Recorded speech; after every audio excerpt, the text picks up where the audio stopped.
Hello there, lovelies. Hello, hello. How's everybody doing today? I hope well.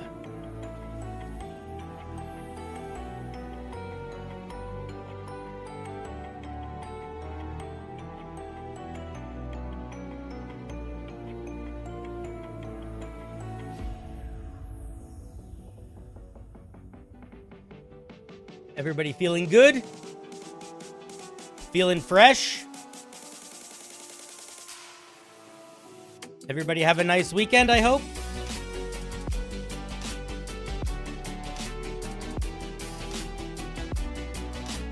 One second.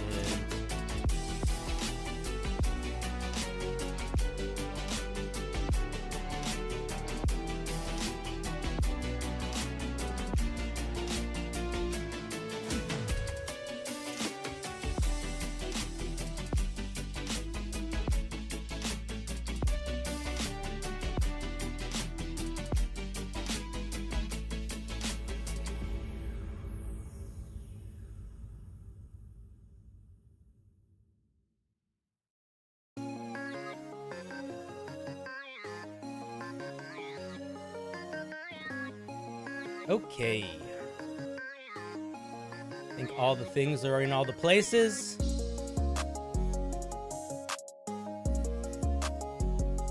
Your whale? What's up, whale?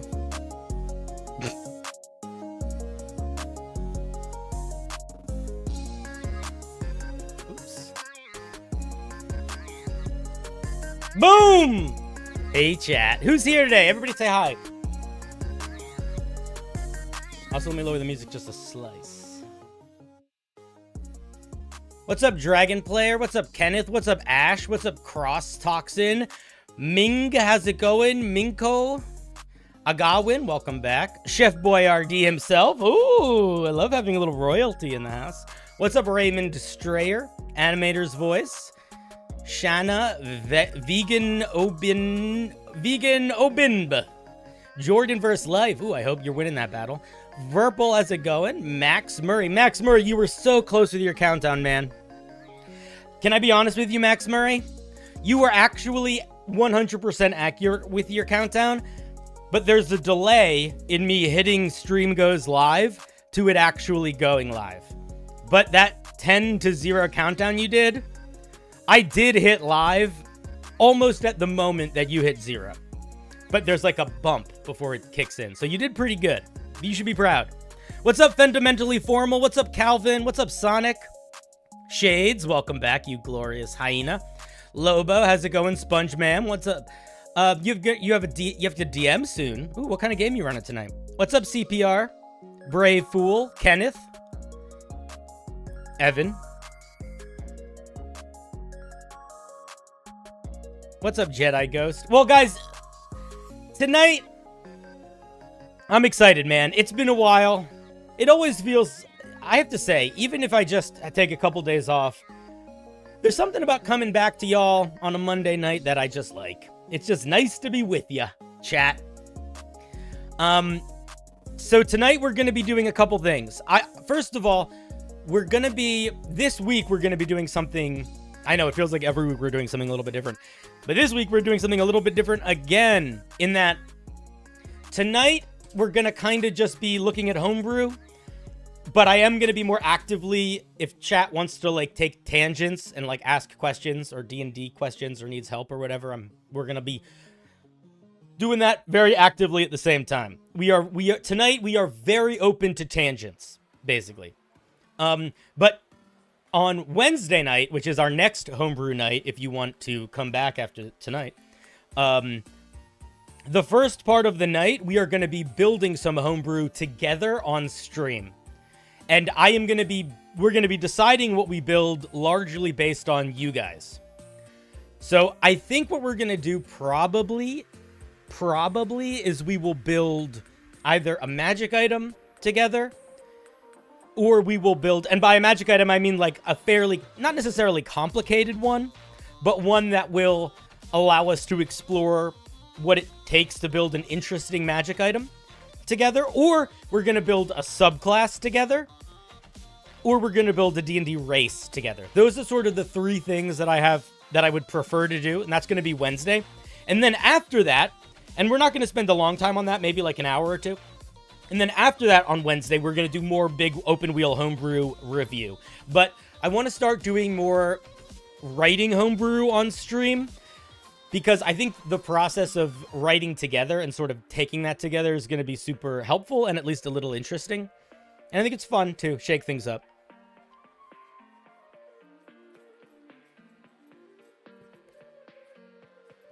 Oh, you took some ideas from the Mage Rage Barbarian and put it into your own. Fuck yeah, dude.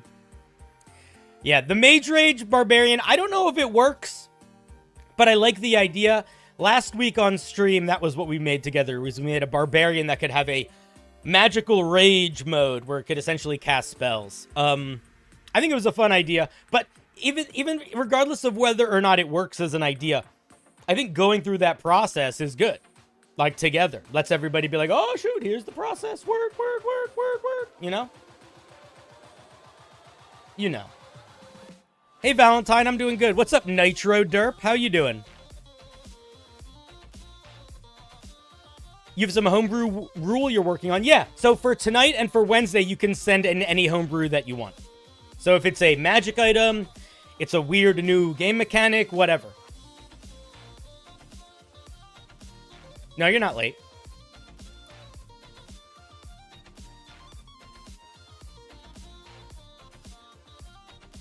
I have a question. What do you think of, I think it is called Detect Great Balance? What?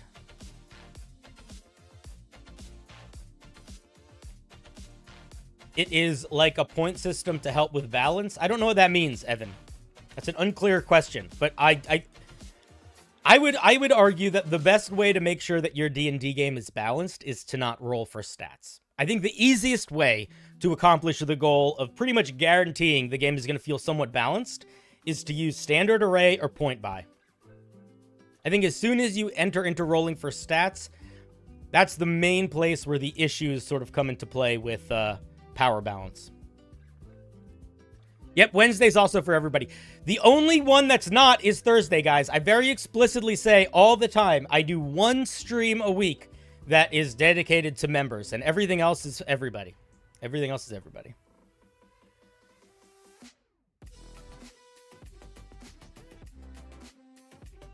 You struggle with Detect Magic. Why do you struggle with the Detect Magic? What is it doing that's getting in the way of anything? When does it become an issue? Is it becoming an issue because you want to use more like invisible creatures or more illusions and your players just use it a lot?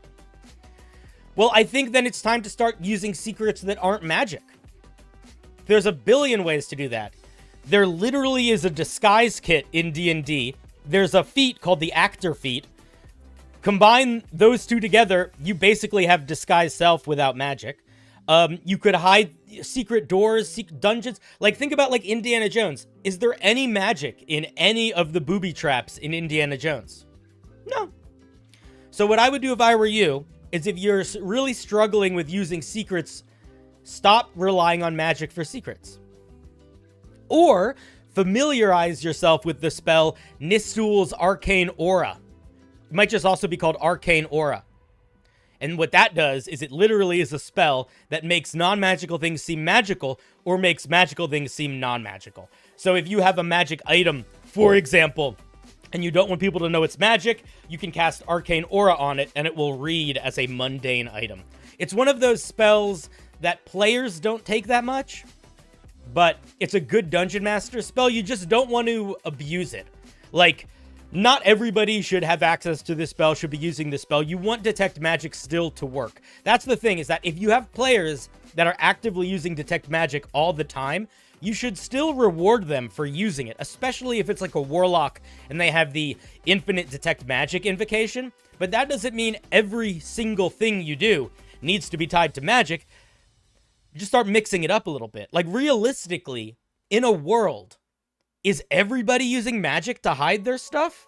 No. It's a world. There's a billion different things that could be going on. In fact, like, even if you just look at it on a level of, like, which is not the case, but if you assumed there's an amount of magic in the world equal to the amount of magic in the classes offered in D&D, which I think you could argue there could be less, like, at least a third of that is people that don't do any magic ever. They still are going to have secrets. They're still going to have ways of hiding things, right? Codes, thieves can't. That sort of thing. My homebrew is literally so different from D&D to the point where I'm not submitting it. However, I'm still here for the ride. I think that's reasonable. If your homebrew is basically like, I have built a new system, then yeah, it's not realistic that I'm going to be able to give that much feedback on it outside of me reading the beginning of it and telling you how reasonable it is to read. Like, if it's readable. What's up, Gina? How you doing? Gina, I was just talking to somebody about what's it? About Gen Con. We got to talk Gen Con plans soon. I got to buy plane tickets. So I got to figure out when you want me in Chicago. You love low-range magic? What'd you say? Low-mid magic item settings? Yeah, me too. How do you feel about leaning into spell? Oh, by the way, guys, I am going to be answering questions for chat for a little bit right now. But in the meantime, you can submit Homebrew if you want to be on the wheel. The two ways to submit Homebrew are, if you're watching on YouTube, the link is in the video description. And if you're watching on Twitch, you do Command Wheel, and it should pop up. Just make sure it's the right one. I want to make sure I linked everything correctly. It should be Homebrew Wheel May 27th, whatever the date is today. If it doesn't say that on top, I have done something wrong, and you should let me know. How do you feel about leaning into spells the players have taken? For example, if the player takes Earthbind, have more flying enemies. I think that's the best way to be a Dungeon Master. You should always go out of your way to make your player options seem at least interesting. You don't need to necessarily make them solve every problem, but for a player to pick a spell and for you to completely ignore the fact that they took that spell, I think is missing out on an opportunity for what makes D&D so special, which is how customizable it can be.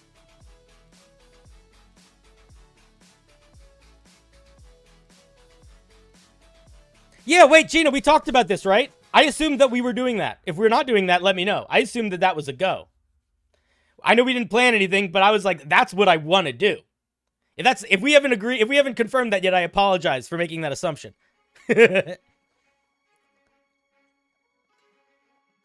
What do you think about the telepathic feats from Tasha's Cauldron of Everything? I think they're great.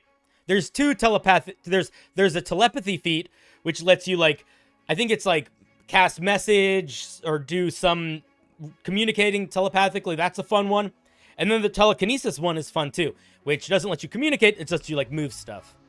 I think they're both really good feats. I don't know how powerful they are, but they're both very fun feats. Oh, yeah, one submission per stream. If your thing does not get looked at tonight, you can always review it on another night.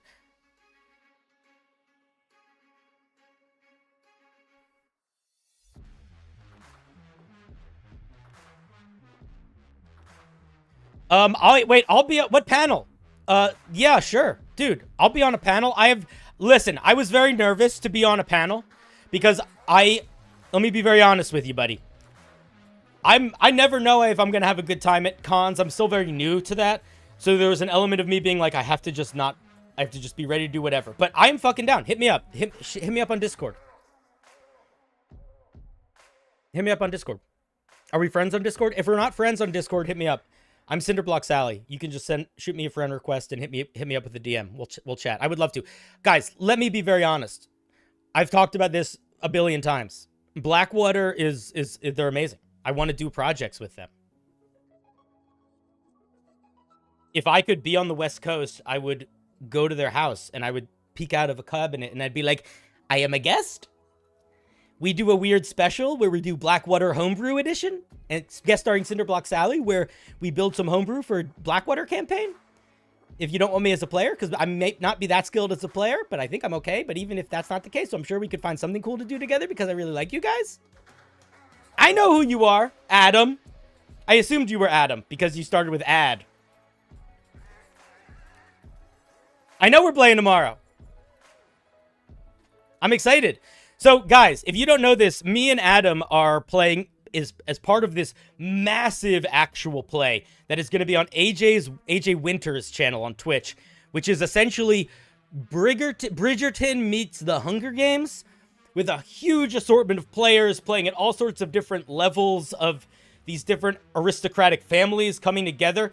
I'm not sure how you're going to be able to keep track of all the characters, but my first session, and I don't know if it's the first one of the whole campaign, but my first session is going to be tomorrow night. And that's what we're doing for stream tomorrow night. We're not streaming tomorrow night. We're going to go over there. But Adam is playing a prince, and I am playing his manservant. And I am so excited. And I haven't talked outwardly about my character with anybody yet, but I will share it with you guys. I had a goal with this character, which was I wanted him to be like the sidekick in Fallout. Like, I don't know if you saw the Fallout series, but do you know how in the Fallout series, there's the guy that becomes the knight, like he become, and then there's the other guy that like thinks he's a real knight and is like, his guy's like, yeah, I'm gonna help you, yeah, I'm your buddy, and he's a little bit dopey but still competent somehow, even though he's dopey. That's my goal. I want to be that guy. So I have essentially trying to build my character so that he is like Mr. Magoo, but Mr. Magoo in his like mid to early 20s, if he grew up on the streets and has successfully survived and gained the skills to like navigate the world a little bit. So he's going to be very good at some stuff, but I want him to be a dopey character because I imagine that this whole campaign is going to be full of like really cool characters and really suave characters and people that like everybody's like chic and a little bit intense. And it's like, nope, I'm going to be a Mr. Potato Head. But I'm going to be Mr. Potato Head that can read the room better than anybody else. So that's my goal. I think it's going to be a lot of fun. Very seemingly incompetent, but behind closed doors when I'm hanging with my prince trying to make sure he's, doing what he needs to, I'm actually acutely aware. That's the goal. Anyway, that's tomorrow night. It's going to be fun. And Adam, who is Ad Lucas in the chat here, who's part of Blackwater, is a part of it too. Also, Blackwater D&D just won a couple of awards, which is pretty fucking cool. And also, a good friend of mine is doing something with them that is going to be very exciting. That I don't actually know that much about. I just know that it's a thing that's happening. Who's in the chat here somewhere? Yeah, though, dude, I know. Yeah, so Adam's character is going to be like Prince Charming from Into the Woods, which I'm very excited for. What class? It's tomorrow, and I haven't fully built my character yet because I'm deciding between two, and I don't know what the right class is. I'm going to be either Ranger or Rogue or some combination of the two. And the main reason for that is because I don't want my character's powers to be totally front-facing because I like the idea that I'm really just going to use his skill set to sort of help represent his character. And I don't want a lot of crazy things. I just want to be like skilled in the right things and competent when I need to, but sort of disconnected from real power. And I feel like a ranger or a rogue or some combination of the two is going to do a good job of helping me do that. Plus, I just want expertise and insight. And that's an easy way to just guarantee I'm going to have that.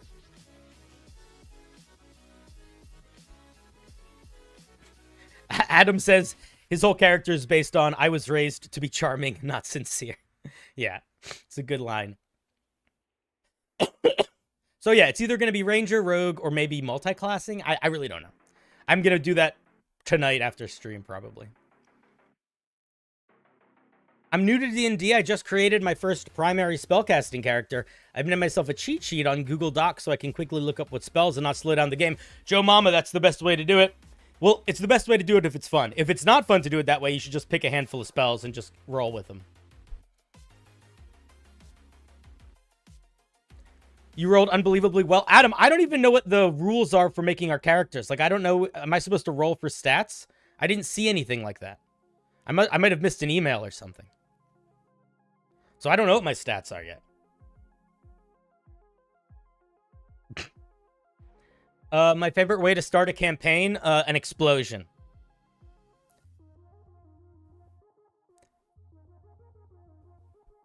Hey Cinder, what do you do for living outside of YouTube, Twitch? Very little. Recommendation on balancing cursed items that bind the player on the use that have a good effects and some decent drawbacks. How to get the player to consider if they should have it removed. I think if the downside is sometimes an upside, that can help. Or if the downside is like manageable compared to the upside. So for example, a curse that could be a downside but also an upside sometimes could be that non-magical fire within 30 feet of you always goes out. That would be really frustrating if you needed to make a fire, or if you like wanted to go to an inn and not piss everybody off. But that could also be really cool sometimes too.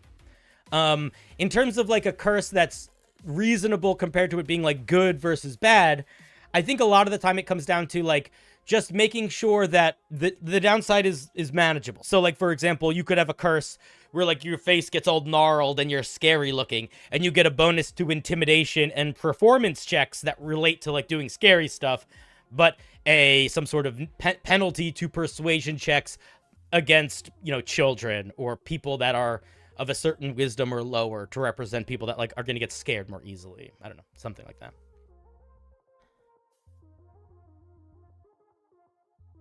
You just did 46. All right, maybe I'll just do that too. Are you looking forward to Dungeons & Dragons, the only edition? You hear it's going to be Pinkerton enforced? Listen, I'm very honestly, all of the game decisions that I've seen from Wizards of the Coast so far on it have been very exciting. And everything that has come out, at least on the Wizards of the Coast end, in terms of how they are addressing 1D&D with the creator community and the third-party creator community and the Creative Commons, has been really good. All of the Pinkerton-y stuff from Hasbro, I can't speak to that. I don't know. Like, I'm assuming Hasbro is still going to suck. But it seems like, at least from the design perspective and the creative copyright perspectives, 1D&D is going to be pretty open-ended. So I like that.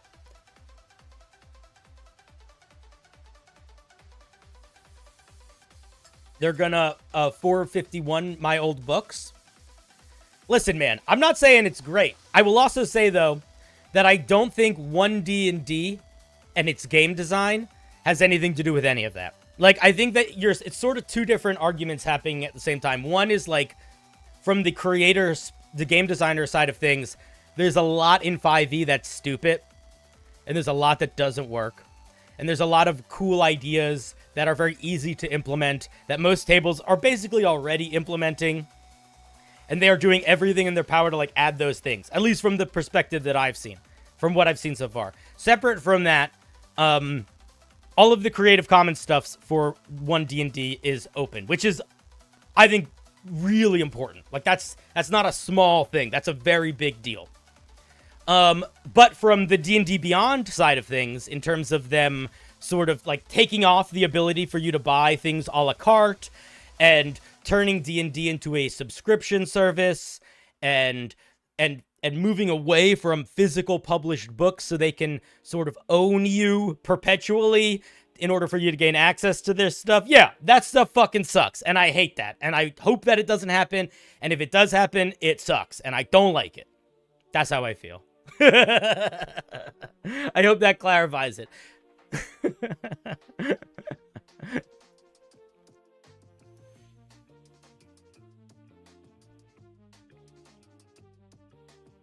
How finished does Homebrew have to be? I don't know, finished enough that you are ready for feedback. I would say if there's a lot to it that you haven't done that you could do still, do that first. Because otherwise I'm just going to give you feedback that you don't need. Like if you don't write your piece in full sentences or there's like a third of it missing, I'm going to mostly say there's a third of it missing and you haven't written in full sentences.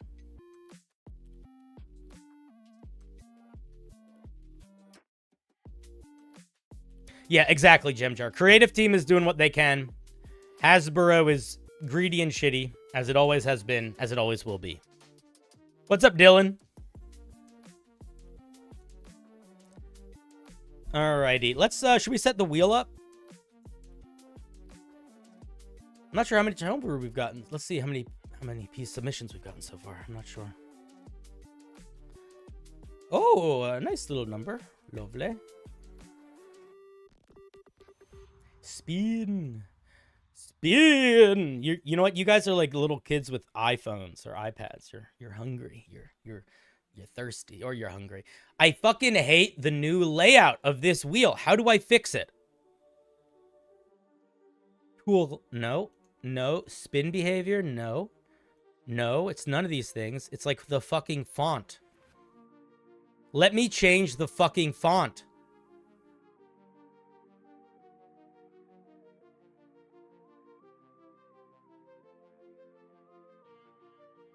It's not going to. Hate it. All right, well, I apologize. The wheel's harder to see since the wheel done be updated. So it's a little harder to spot. But there you go. He got the wheel. I know you can't see it. None of you could see it because it wasn't there yet. You silly goose.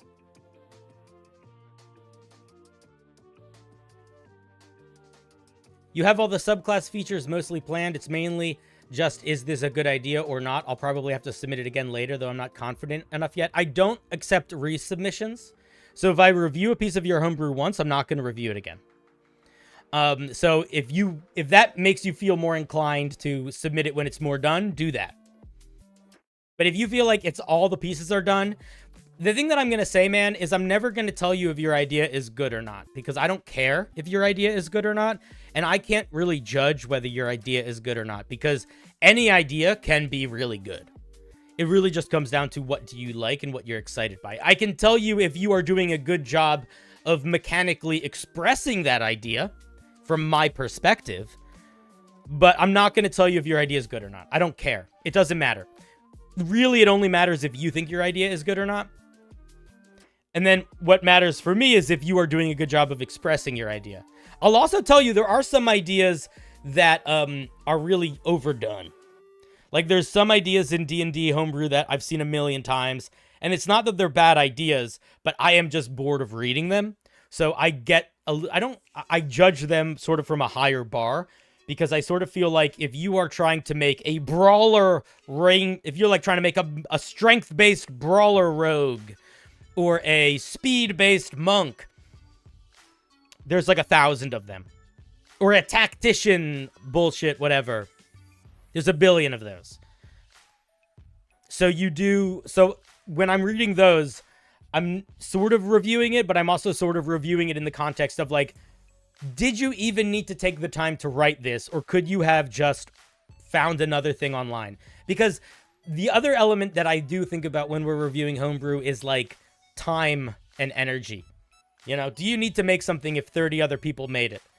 Well, you might think you can make it better and more uniquely than those 30 people. You might think you have a way to express it that you haven't seen before. And if that's the case, then yes, you should make it. But we all need to accept that at the end of the day, we are not infinite beings of knowledge outside of a few specific number that watch the show. With that in mind, oftentimes our ideas aren't that original, which is okay. We just, you just want to be honest with yourself, not worry about it too hard. Save yourself some time. You don't always need to make everything. Sometimes you can just be like, hell yeah, someone made something cool.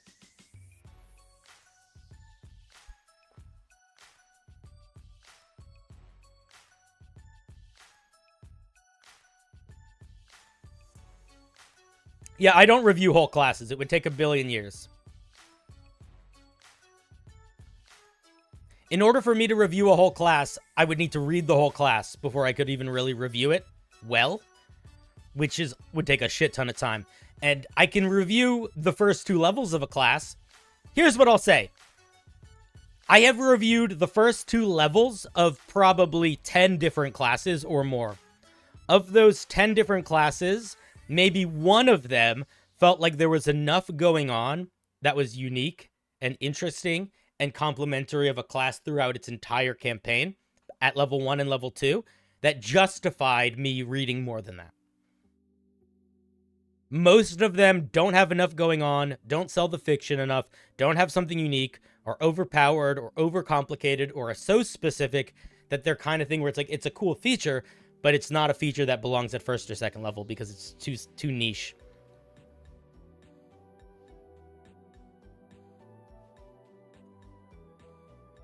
What's up, Pat? We got 2 Patricks here.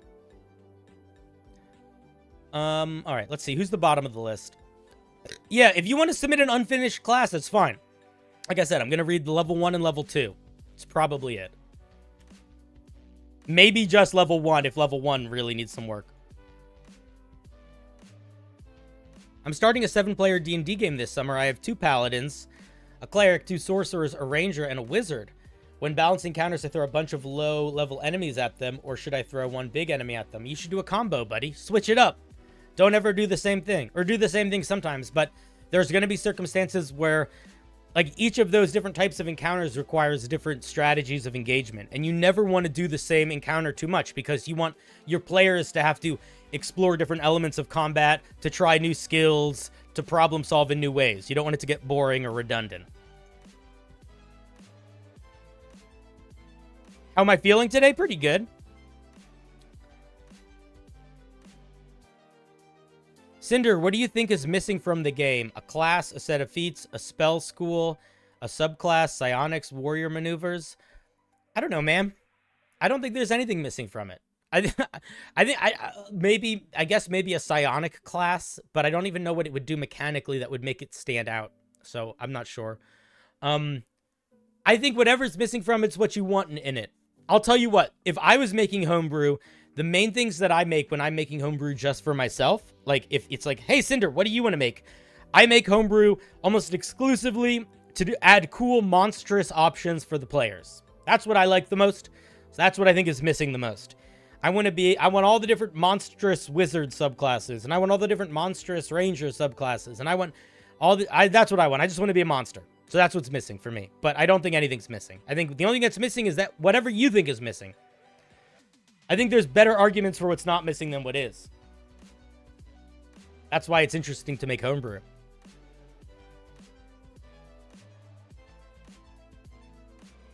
Warlock is missing? Yeah, fair.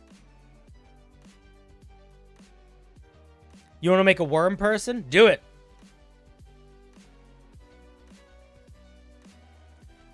All right, let's see. Let's see if anybody else. We got Boca. All right, we can spin the wheel soon. I also think Patrick might join us tonight. We'll see. He had mentioned it in our conversation earlier. No, you're not too late. I refresh the wheel every spin. So anybody can submit homebrew whenever they want throughout the night. There's too many spells that do a lot of the psionic abilities to make it feel unique. Yeah, fair. Boca, I hardly know. Everybody, 3 points for Gem Jar. Let's here in a second. Let's fix this. Before we get started, let's fix this. Little clap for Gem Jar's horrible joke. I loved it. It's exactly the best joke in the world.